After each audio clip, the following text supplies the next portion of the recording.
They don't like there body. ആളുകൾക്ക് സ്വന്തം ശരീരത്തിനോട് ഇഷ്ടമില്ല. ഇതാണ് ഒന്നാമത്തെ പ്രശ്നം. ഇത് കൂടുതലും പെൺകുട്ടികളിലാണ് കാണുന്നത്, ആൺകുട്ടികളിലും ഉണ്ട്. അവർക്ക് അവരുടെ ശരീരം ഇഷ്ടമല്ല, സ്വന്തം ശരീരം ഇഷ്ടമല്ല.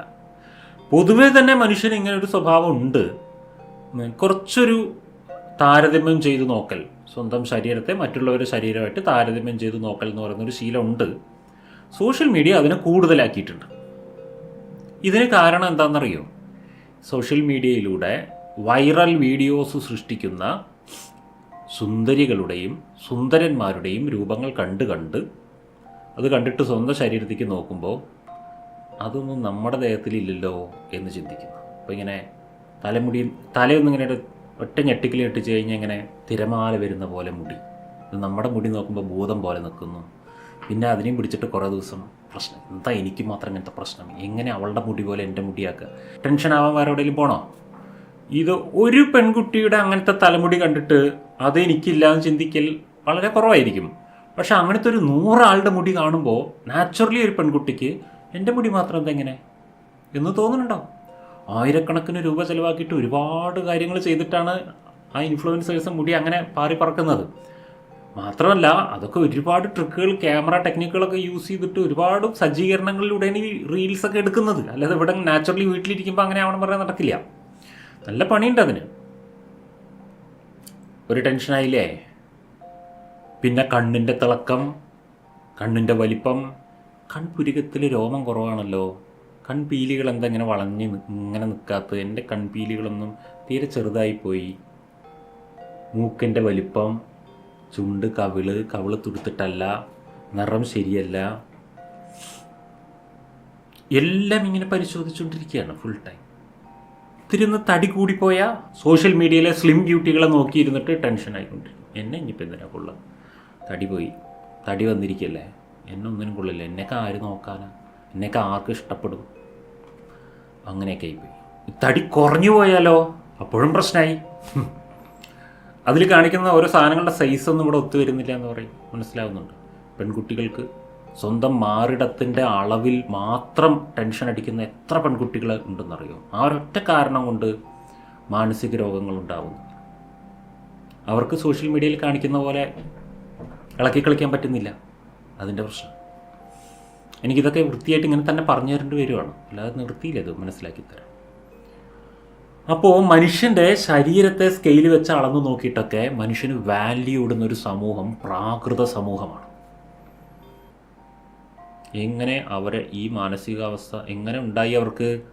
Body dysmorphic disorder. സോഷ്യൽ മീഡിയയിൽ നിന്ന് ലൈഫിനെ വിലയിടാൻ പഠിക്കുന്നതിൻ്റെ പ്രശ്നമാണ്. ജീവിതത്തിന് വിലയിടേണ്ടത് സോഷ്യൽ മീഡിയ റീൽസ് നോക്കിയിട്ടല്ല. ജീവിതത്തിന് വിലയിടുന്നത് ശരീരത്തിൻ്റെ അളവെടുത്തിട്ടല്ല, അല്ലെങ്കിൽ ശരീരത്തിൻ്റെ നിറവും ഷൈനിങ്ങും അളന്ന് നോക്കിയിട്ടല്ല.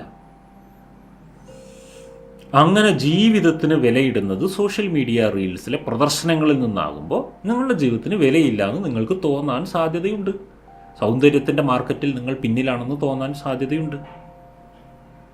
അപ്പോൾ ഈ റീൽസ് ഇടുന്ന ഇത്തരം സുന്ദരികൾക്കും സുന്ദരന്മാർക്കും അവരുടെ മുഖവും ശരീരവും തലമുടിയും എനിക്ക് നടന്നാൽ മതി. നിങ്ങൾക്ക് 100 കൂട്ടം തിരക്കുണ്ടാവും. അതിൻ്റെ ഇടയിൽ മര്യാദയ്ക്ക് കുളിക്കാനേ സമയം കിട്ടിയ വലിയ കാര്യം എന്ന് പറഞ്ഞിട്ട് നടക്കുന്നവരായിരിക്കും.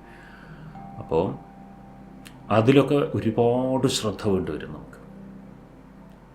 കുളിക്കണം എനിക്കൊന്നും ഇഷ്ടമല്ല, എങ്ങനെ അവരിങ്ങനെ പറയാറായി ചിന്തിച്ചു നോക്കിയേ.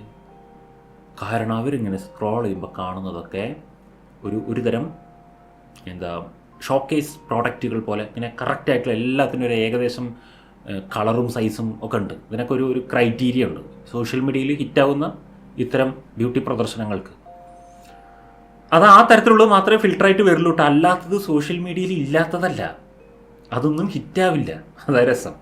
സോഷ്യൽ മീഡിയയിൽ ഇതിനൊക്കെ ഹിറ്റാക്കി വിടുന്ന ആൾക്കാരാരാണെന്ന് അറിയാലോ, അവർക്ക് എന്താ വേണ്ടതെന്ന് അറിയാലോ. അത്തരത്തിലുള്ളതേ ഹിറ്റാവുള്ളൂ. അപ്പോൾ അല്ലാത്ത ഒരുപാട് പേര് ചെയ്യുന്നുണ്ട്, അവരെ വീഡിയോ അവിടെ മൂലയ്ക്ക് കിടക്കുന്നുണ്ടാവും, അതൊന്നും ഇങ്ങനെ സ്ക്രോളിങ്ങിൽ വരില്ല. അപ്പോൾ ഈ പെൺകുട്ടികൾക്ക്, കൂടുതലും പെൺകുട്ടികൾക്ക്, ആൺകുട്ടികൾ ഉൾപ്പെടുന്നുണ്ട്, ഇത് കണ്ടിട്ട് ഒരു പെണ്ണായ എങ്ങനെയായിരിക്കണം എന്നൊരു തോന്നൽ വരികയും അപ്പോൾ ഞാനെന്ന പെണ്ണിനെ വെറുക്കാൻ തുടങ്ങുകയും ചെയ്യുന്നു.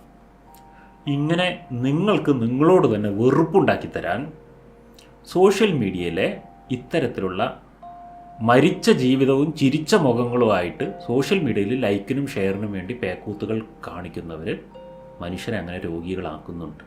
അതിന് മനുഷ്യരെ അവരെ പറഞ്ഞിട്ട് കാര്യമില്ല കേട്ടോ, കാണുന്ന നിങ്ങളെ പറഞ്ഞാൽ മതി, ഒക്കെ കണ്ടുകൊണ്ടിരിക്കുന്നവരെ.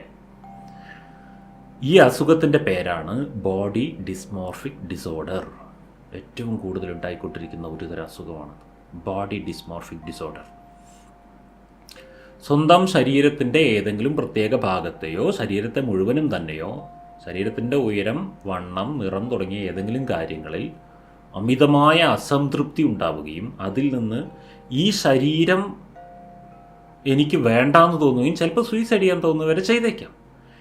കൂടുതലും അച്ഛനമ്മമാരെ വെറുത്തേക്കാം. എന്തിനാണ് എന്നെ ജനിപ്പിച്ചത്, ഞാൻ അങ്ങനെ ഒരു കോലത്തിലാണെന്ന് കണ്ടപ്പോൾ ജനിച്ചപ്പോൾ തന്നെ കൊന്നടഞ്ഞുകൂടായിരുന്നോ എന്നൊക്കെ ചോദിക്കണ മക്കളുണ്ട്. ചിന്തിച്ചു നോക്കിയേ.